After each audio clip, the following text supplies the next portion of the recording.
ঠিক আছে। এইবার নারদ চলে যাচ্ছে, রাধে রাধে, এসে বলছে যে এই ছিদাম দ্বার ছাড়।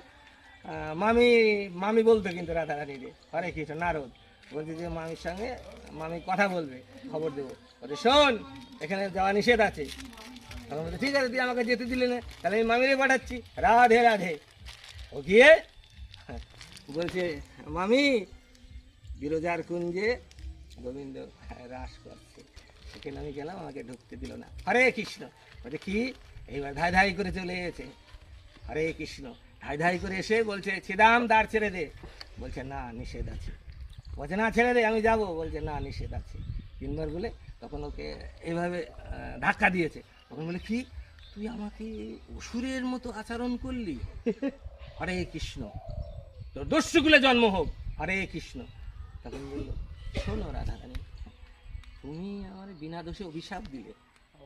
আরে তুমি যে গোবিন্দর জন্য তুমি আকুল ব্যাকুল হয়ে যে আসছো দেখা করবা বলে, সেই গোবিন্দরা ছাড়া তোমার 100 বছর থাকতে হবে। হরে কৃষ্ণ, হরে কৃষ্ণ। তুমি কৃষ্ণ হারা হয়ে থাকবা। কানতে কানতে চোখের জল সেদিন মা রাধারানী খুব সাজুগুজু করে